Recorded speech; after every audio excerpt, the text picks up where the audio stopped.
నమస్తే, welcome to our channel. Chiranjeevi గారి భార్యకు యాదాద్రి గుట్టలో బోర్డు మెంబర్గా ఎలా అవకాశం కల్పిస్తారు? పవన్ కళ్యాణ్ గారు అక్కడెక్కడో కోడి చెరువు దగ్గర కబ్జా చేసేసాడు, నాగబాబు గారు ఏదో లూజ్ టాక్ చేశాడు, వాళ్ళ గురించి మాట్లాడాడు, వీళ్ళ గురించి మాట్లాడాడు అని చెప్పి వార్తలు వేసేస్తారు, వైరల్ చేసేసుకుంటారు, వ్యూస్ కొట్టేస్తారు, ఏదో 4 డబ్బులు సంపాదించుకుంటారు. అదే మెగా ఫ్యామిలీ ఏదైనా మంచి చేసినప్పుడు మాత్రము వీళ్ళకు నోరు రాదనమాట, చెప్పరనమాట. సో ఎప్పుడైనా నాలాంటి వాళ్ళు చెప్పేటప్పుడు మీరు కొంచెం ఒక లైక్ కొట్టి ఎంకరేజ్ చేస్తే, నన్ను ఎంకరేజ్ చేయడం కాదు, ఈ వీడియో కొంచెం వైరల్ అవుతుంది. మెగా ఫ్యాన్స్కు సంబంధించి చిరంజీవి గారు ఎవరైతే దశాబ్దాలుగా ఆయన వెంట నడిచారో వాళ్ళకు సంబంధించి ఆయన బర్త్డే రోజు అదేదో ఒక ఇన్సూరెన్స్ ప్రోగ్రామ్ కూడా పెట్టారు. దాని గురించి డీటెయిల్డ్ వీడియో త్వరలో చేస్తాను.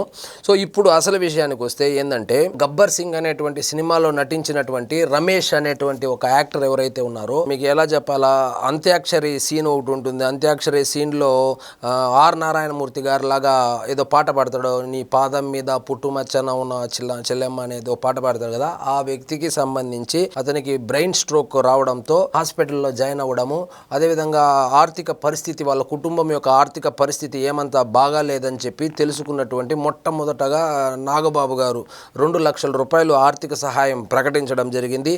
తర్వాత హరీష్ శంకర్ గారు కూడా, దర్శకుడు హరీష్ శంకర్ గారు కూడా అక్కడికి వెళ్ళి హాస్పిటల్ యాజమాన్యంతో మాట్లాడడం జరిగింది. తర్వాత తెలుసుకున్నటువంటి చిరంజీవి గారు 3 లక్షల రూపాయలు ఆర్థిక సహాయం అందించడం జరిగింది. సో ఇదంతా జరుగుతూ ఉంటే నిన్నటికి నిన్న పవన్ కళ్యాణ్ గారు, ఆయనకు ఆరోగ్యం బాగాలేదు, ఆయన బిజీ షెడ్యూల్లో కూడా ఉన్నప్పటికీ కూడా ఈ విషయం తెలిసిన వెంటనే 5 లక్షల రూపాయలు ఆర్థిక సహాయం అందించడం జరిగింది. అదేవిధంగా రమేష్ అనేటువంటి వ్యక్తి ఎవరైతే ఉన్నారో ఆ యాక్టర్, అంటే ఎప్పుడో 2012లో గబ్బర్ సింగ్ వచ్చింది, అంటే ఒక దశాబ్ద అయిపోయిన తర్వాత కూడా గుర్తు పెట్టుకొని తనతో నటించినటువంటి వ్యక్తికి ఈరోజు ఆ పరిస్థితి బాగలేదని తెలుసుకొని 5 లక్షల రూపాయల ఆర్థిక సహాయం అందించడమే కాకుండా హాస్పిటల్ యాజమాన్యంతో మాట్లాడి, సో మిగిలినటువంటి ఖర్చులు కూడా భరిస్తాను, అతనికి బాగు చేయాలని చెప్పి ఆయన కోరుకోవడము, అది ఏదేదో నేను చెప్పేది కాదు, స్వయాన అదే గబ్బర్ సింగ్ టీంకు సంబంధించి మరొక వ్యక్తి నిన్న వీడియో విడుదల చేయడం జరిగింది.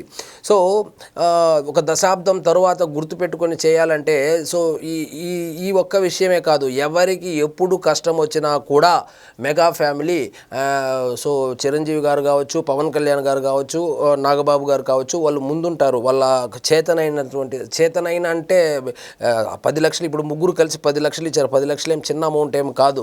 సో రామ్ చరణ్ కావచ్చు, అల్లు అర్జున్ కావచ్చు, వీళ్ళు చేతనైనటువంటి సహాయం చేస్తూనే ఉంటారు. అభిమానులకు కావచ్చు, వాళ్ళతో పాటు పనిచేసినటువంటి వాళ్ళకు కావచ్చు, లేదా ఏదైనా ప్రకృతి విపత్తు వచ్చినప్పుడు రాష్ట్ర ప్రభుత్వానికి ఇవ్వడం కావచ్చు, ఇంకా పవన్ కళ్యాణ్ గారి గురించి చెప్పడం అనేది, ఇంకా నేను చాలా వీడియోలో చెప్పాను, ఎంత కోట్లు జస్ట్ లైక్ దట్ దానం చేశారు. సో ఇవన్నీ ఈ న్యూస్ ఛానళ్ళలో వేయరు, సోషల్ మీడియాలో పెద్ద పెద్ద హ్యాండిల్స్లో కూడా వేయరు. ఎప్పుడైతే వాళ్ళకు వీళ్ళ ఫ్యామిలీకి డ్యామేజ్ జరిగేటువంటి విషయం ఏదైనా ఉంటే మాత్రము లుంగీలు లంగాలు లేపుకుంటూ పరిగెత్తుకుంటూ వచ్చిందని స్వయం ప్రకటిత జర్నలిస్టులు కావచ్చు, యూట్యూబర్లు కావచ్చు, తెగ హడావిడి చేసి వీడియోలు చేసి, ఆ కోడి చెరువు దగ్గర ఏదో జరిగిపోయింది, కుంభకోణం జరిగిపోయింది, అసలు ఆ 10 ఎకరాలు లేకపోతే ఇంక అసలు మొత్తం తెలంగాణను మొత్తము పవన్ కళ్యాణ్ గారే ఆక్యుపై చేసేసి దాన్ని ఏదో నాశనం చేసేసాడని చెప్పి, తెలంగాణకు ఈరోజు ఈ పరిస్థితికి కారణమే పవన్ కళ్యాణ్ గారని మొత్తం దోచుకొని తినేశాడనే రేంజ్లో వీడియోలు చేశారు. అదే బీఆర్ఎస్ ప్రభుత్వంలో బీఆర్ఎస్ వాళ్ళకి అసలు ఫామ్ హౌస్ లేని నాయకుడే లేదు, if I'm not wrong. So వాళ్ళ గురించి ఎవరు వీడియోలు చేయరు, ఎందుకంటే వాళ్ళ గురించి చేసినా కూడా చూడరు. కాబట్టి మెగా ఫ్యామిలీ అంటే సాఫ్ట్ టార్గెట్ కాబట్టి, సో పాపులర్ అవ్వచ్చును, అదేవిధంగా వ్యూస్ వస్తుంది, డబ్బులు వస్తుంది, కాబట్టి సాఫ్ట్ టార్గెట్గా వాళ్ళను టార్గెట్ చేయడం అనేది మనం తరచూ చూస్తూ ఉన్నాము. సో ఇప్పుడు ఆ గబ్బర్ సింగ్ టీంలోని రమేష్ అనేటువంటి వ్యక్తికి కావాల్సినటువంటి ఆర్థిక సహాయం కావచ్చు, వైద్యానికి కావాల్సినటువంటి సహకారం కావచ్చు అందిస్తామని చెప్పి మెగా ఫ్యామిలీ అయితే ముందుకు రావడము నిజంగా మనము అభినందించాలి. మనము అభినందించేదేముందిలే, అది వాళ్ళకు నిరంతర ప్రక్రియ అయిపోయింది. సో ఎప్పుడో దశాబ్దానికి ముందు, అంటే 2012 అనుకుంటా, 2012లో గబ్బర్ సింగ్ సినిమా వచ్చింది. సో అంటే వాళ్ళు కూడా, ఆ టీం ఎవరైతే ఉన్నారో గబ్బర్ సింగ్ టీంలో ఉన్నటువంటి 4-5 మంది ఉంటారు కదా, వాళ్ళు కూడా చాలా కృతజ్ఞతతో, ఎక్కడ వాళ్ళు పవన్ కళ్యాణ్ గారి అభిమానుల మనసు దోచుకున్నారంటే, వాళ్ళు ఆయన పిఠాపురంలో పోటీ చేసినప్పుడు వాళ్ళు వెళ్ళి ప్రచారం కూడా చేశారు.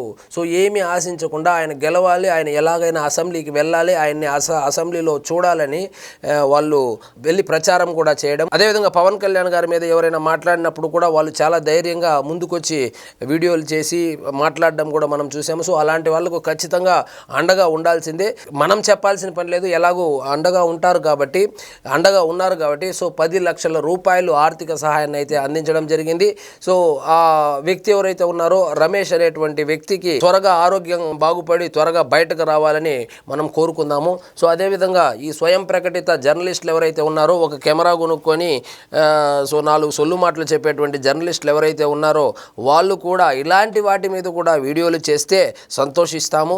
ఎందుకంటే చీమ చిట్టుకుమన్నా కూడా, మెగా ఫ్యామిలీలో చీమ చిట్టుకుమన్నా కూడా దాన్ని భూతద్దంలో చూసి వెతికి మరి ఏమీ లేకపోయినా వచ్చి వార్తలు రాసి దాన్ని వైరల్ చేయించేటువంటి మీరు సో ఇలాంటి మంచి కార్యక్రమాలు చేసినప్పుడు కూడా వీడియోలు చేస్తే సో దీన్ని ఇన్స్పిరేషన్గా తీసుకొని మరికొంతమంది కూడా జనాలకు మంచి చేసేటువంటి ఆలోచన వస్తుందని నా అభిప్రాయం. ఎలాగో మీరు చేయరనుకోండి, అది వేరే విషయము. సో మొత్తానికి ఎవరికి కష్టం ఉన్నా దేవుడు వాళ్ళకి ఇచ్చిన దాంట్లో సహాయం చేస్తూనే ఉన్నారు. సో మీకు ఒక డౌట్ రావచ్చును, మరి పవన్ కళ్యాణ్ గారి ఇంట్లో ఎంతమంది ఉంటే అంతమంది సినిమా ఇండస్ట్రీలోకి వచ్చినటువంటి వాళ్ళు అందరూ విజయవంతంగా కొనసాగడానికి కారణం ఏంటంటే ఇదే. టాలెంట్ ఒకవైపు ఉన్నా కూడా వాళ్ళు ప్రేక్షకులు అదేవిధంగా అభిమానుల మీద చూపించేటువంటి ప్రేమ ఏదైతే ఉందో, చిరంజీవి గారు వేసినటువంటి ఆ ఫౌండేషన్ ఏదైతే ఉందో అది చాలా బలంగా ఉంది. కాబట్టి దాని మీద ఎన్ని ఫ్లోర్లు కట్టినా చాలా స్ట్రాంగ్గా నిలబడి ఉంది. ఇదే కాదు, రామ్ చరణ్ గారు అదేవిధంగా డాన్సర్లకు 50 లక్షలు ఇవ్వడం, ఇన్సూరెన్స్ చేయించడం కావచ్చు, ఒకరు కాదు. సో వాళ్ళ ఇంట్లో ఉన్నటువంటి అందరు హీరోలు వాళ్ళకు తోచినంత వాళ్ళ దృష్టికి వచ్చిన ప్రతి విషయం మీద స్పందించడము, చేతనైనటువంటి సహాయం చేయడం మనం చూస్తూనే ఉన్నాము. కాకపోతే ఏంటంటే ఈ సోషల్ మీడియా యుగంలో నెగిటివిటీని ఎక్కువగా పబ్లిక్లోకి తీసుకొని వచ్చి దాన్ని వైరల్ చేస్తారు.